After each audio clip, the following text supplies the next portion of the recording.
Like I said with my review of the original game, I loved the story, setting, and characters, but the combat was really lacking. I felt like I was stuck on the easy difficulty the whole time. So yeah, in that sense, maybe a remake is in order. Do the presentation even better and get the combat up to par this time. And holy hell, they nailed it. This game is excellent. Well, almost excellent. Why are these things in the game? We'll get to them later, but I'd prefer to touch on some positives first. For the most part, the world of Final Fantasy VII remains exactly the same. The gargantuan conglomerate Shinra Electric Power Company rules the world thanks to the discovery and processing of Mako energy, which is literally the lifeblood of the planet. The eco-terrorism group Avalanche is out to destroy Shinra, and they've hired our main character, a well-trained mercenary soldier named Cloud Strife. Through a series of events, Cloud's mysterious past catches up with him, and an old nemesis he thought was long dead has somehow started reappearing. So he's gonna have to deal with that alongside his Avalanche adventures to save the planet. If you've played the original game, then everything should be very familiar. And I mean, very familiar. It's actually shocking how faithful this is to the original. From the recreation of the original game's opening, to these two joke characters that most people probably won't even remember. Excuse me? Due to an emergency, entry into this area is prohibited. Sorry for the inconvenience. You called that a warning? No, sir! It's very important to keep in mind that the entire game only takes place in Midgar, so you can forget about Junon, Gold Saucer, or any of the other areas that show up later on. But nearly every single enemy that does show up in Midgar is in this game. As far as I can tell, this guy is the only one they left out. Even the more ridiculous ones like Blue Goo or Brain Pod or Smogger. Honestly, I didn't think Smogger was coming back, but they did it. And they gave all these enemies pretty detailed backstories that make reasonable sense for the world this takes place in. Even Hell House makes a return. One of Cloud's later weapons in the original game, Nailbat, is in this as well. Barret gets steel pincers and wrecking ball. There's the Sector 6 playground. The beginner's hall with all those boxes stacked up is referenced. You'd actually have a difficult time finding something they didn't bring back. For me, I was disappointed that they left out that one shop in the Shinra HQ that Barret and the party break into. But the things that don't return are so small in relation to the bigger picture. Even the Shinra middle manager on the train came back. We will not submit to intimidation or violence, but work together for peace and prosperity. That is how civilized people change the world! That's right! That is the Shinra Creed! And remember this big robot hand in Sector 6? They designed a whole minigame puzzle around it. Unwarranted for sure, but I respect what they were going for. Just because this game only takes place in Midgar, don't get the idea that the game is short or lacking in content. In my recent casual playthrough of the original, it took me about maybe 25 hours to finish the game, keeping in mind that I ignored most of the optional content. For the remake, I tried my best to do as much as I could, and I got about 50 hours out of it before I was satisfied with putting the game down. But the average player should easily get about 30 or 40 hours through the main campaign. So, looking at this purely from the standpoint of quantity, there's plenty to do. One of the biggest changes has been efforts to expand upon the setting, lore, and general city life. In the original game, after blowing up the first Mako reactor, Cloud briefly walks through some city streets. And I'm sure it's implied that there's some chaos going on, but the game doesn't do a real good job at showing it off. In the remake, it's well emphasized that Avalanche's actions have had a serious impact on the lives of the city folk. There's quite a bit of a retcon that I don't like, where Shinra themselves deliberately make the explosion more powerful and dangerous than it was originally supposed to be. However, on the other side of the coin, I really like how the story goes into greater detail on how the city is affected. Little changes like this help make Midgar feel more like a real place, and it's cool to eavesdrop on the side conversations. We head for the station. Then we take the train to your sister's.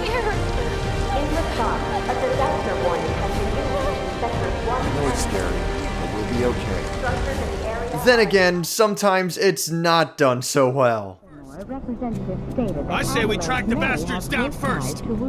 I say we track the bastards down first. Will perform a thorough investigation. I say we track the bastards down first. I hate being left in the I dark say we like track the this. bastards down first. I say we track the bastards down first. I say we track the bastards down first. I say we track the bastards down first.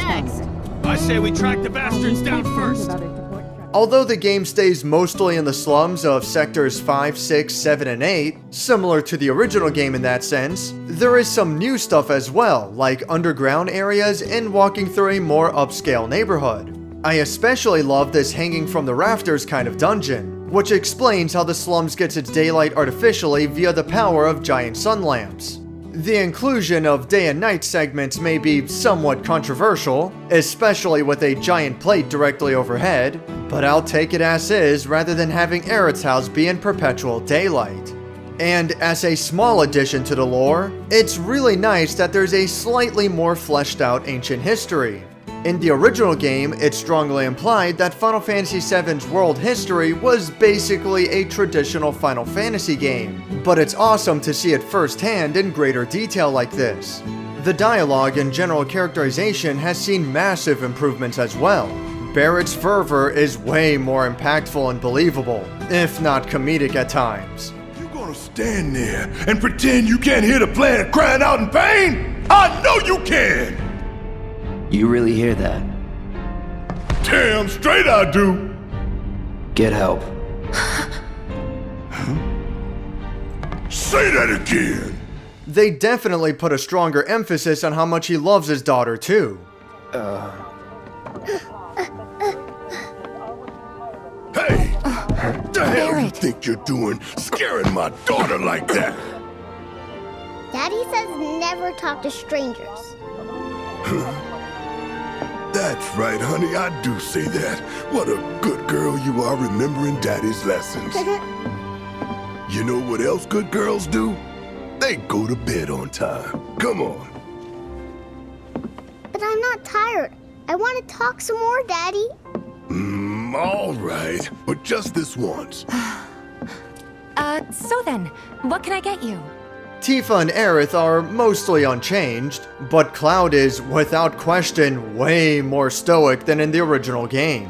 He was mostly just cocky before, with little elements that show other sides of him. In the remake, he's totally professional, cool, and collected, and they really play up the mercenary angle. So what are you gonna do next? Keep on working hard. As you always do, I'm sure. You know, this is how I earn a living. Huh? Really? I thought you were just doing it for fun. I suppose some people do. Hello, I'm some people. Nice to meet you. However, the way that he gradually warms up to the rest of the party is great, and his tone stays consistent from start to finish. As for the Shinra executives who play the game's antagonist, they were already super evil before, but this game takes it a couple of steps further. President Shinra, for one, goes from acting aloof and disinterested to being way more megalomaniacal. Overall, most of the characters and plot points are handled really well, but there are a couple of things that irk me. Apologies for the light spoiler, but this one is worth bringing up. X, soldier. Once a soldier, always a soldier, though not, alas, for very long.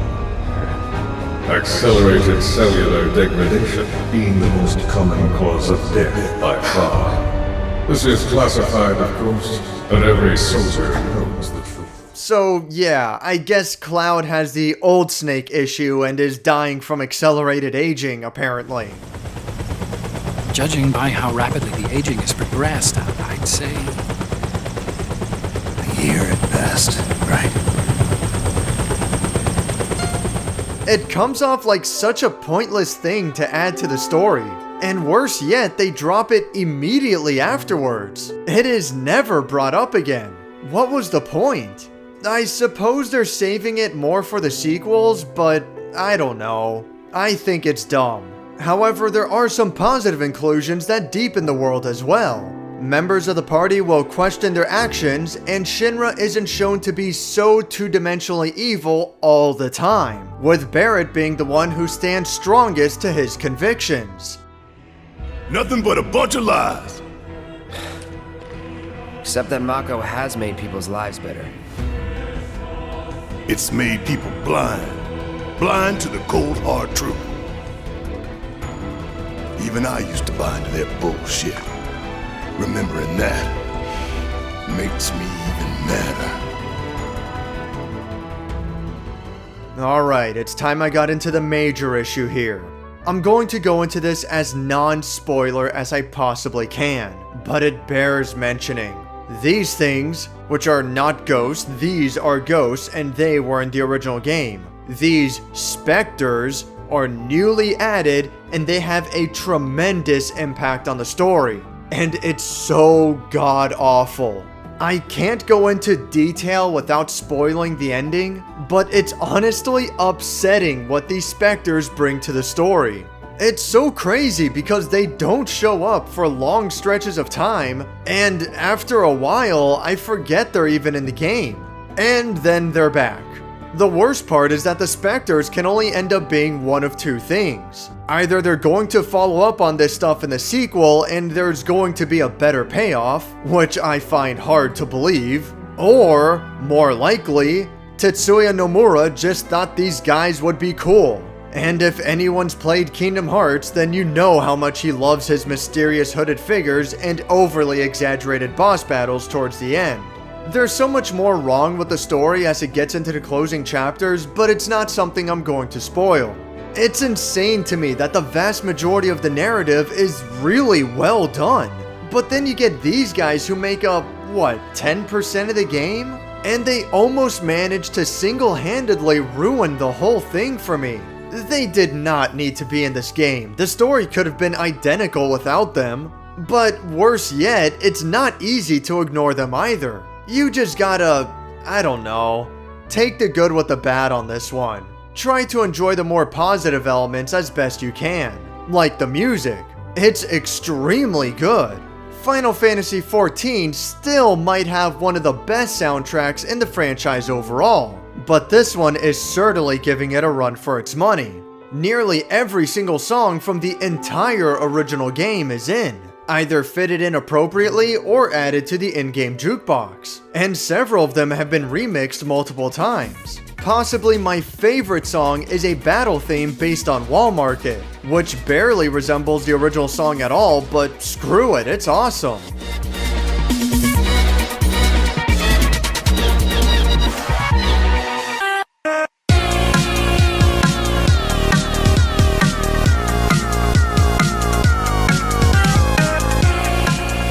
And the song that plays during the exercise minigames goes way harder than it needs to.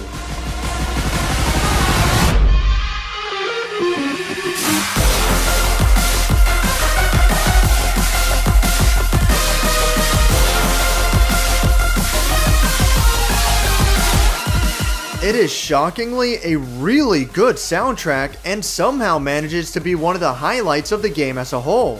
As for another quick negative, it's worth mentioning that certain textures, like this door for example, just never seem to load in. It looks extremely poor, and it's an issue that pops up every now and then. It's not bad enough to ruin the game, but it is quite the blemish. The presentation is mostly a collection of highs, but weighed down by a few massive lows.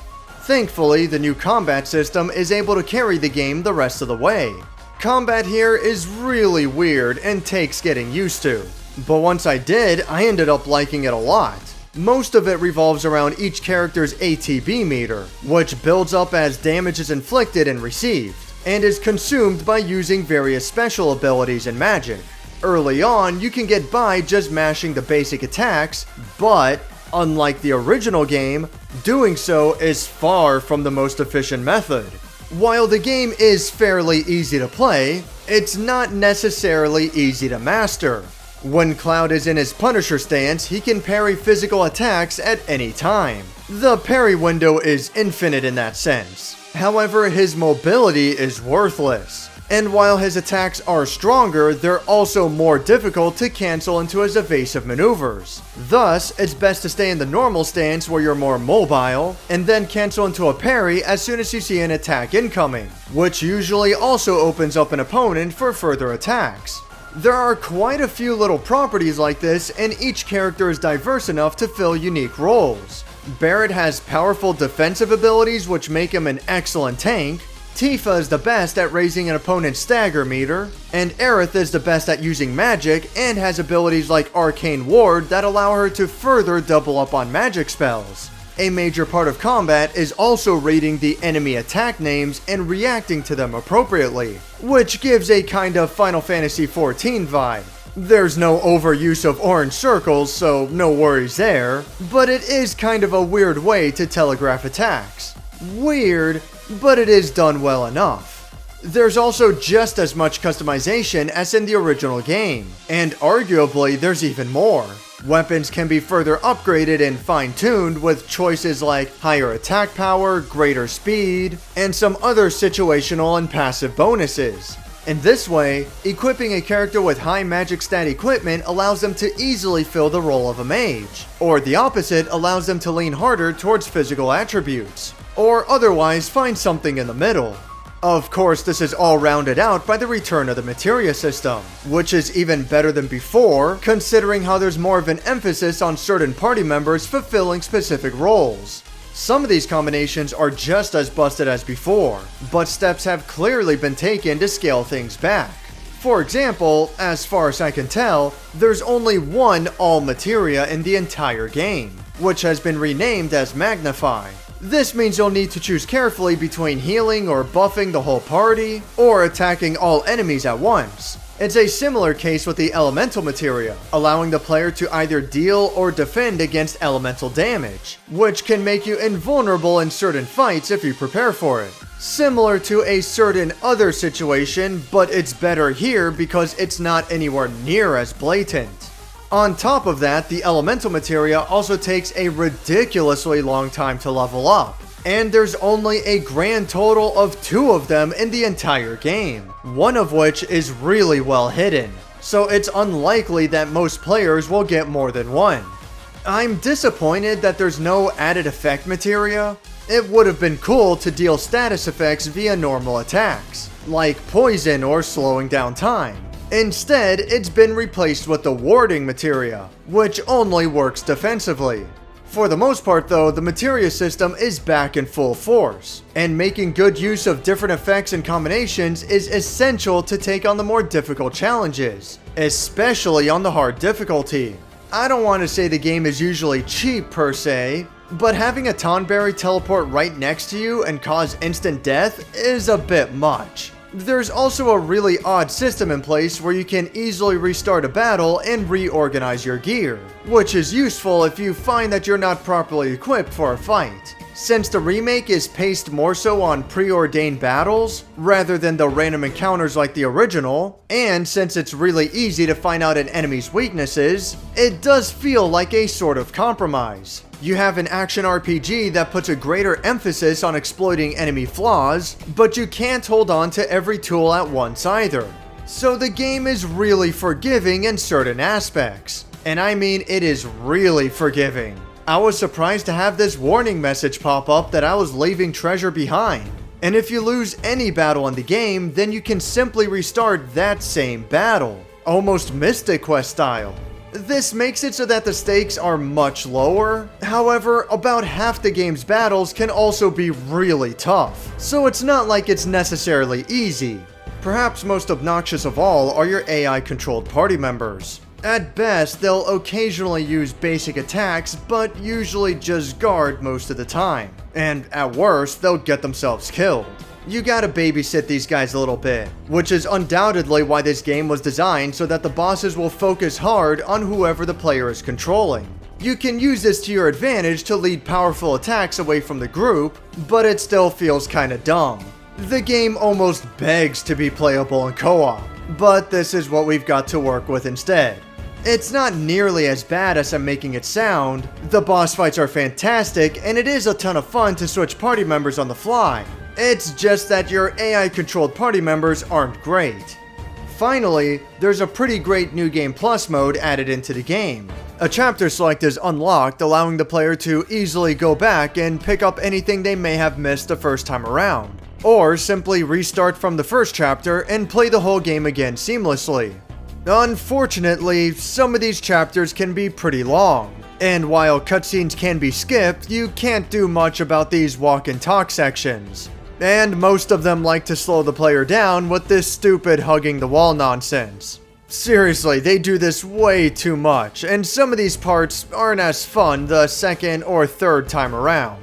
Along with this New Game Plus is an optional harder difficulty, and it does more than simply beef up the enemies. New rules include not being able to use items at all, and resting at one of the many benches throughout the game still restores health, but not your magic reserves. This puts a much greater strain on the player, forcing them to execute battles more carefully and save their magic for when they really need it. It also puts more emphasis on abilities like chakra and prayer, which are capable of healing but without using magic. Not to mention the occasional brand new enemy attacks and behaviors that'll take you by surprise. The way hard mode is designed punishes the player really hard for making mistakes since they can't afford to heal every little injury. This makes things a lot more stressful and interesting. I like the concept. Or you can beat the game's hidden super boss and get yourself an accessory that totally breaks the game. I wouldn't recommend doing so unless you want an easy way to get all the achievements. This trivializes hard mode pretty badly.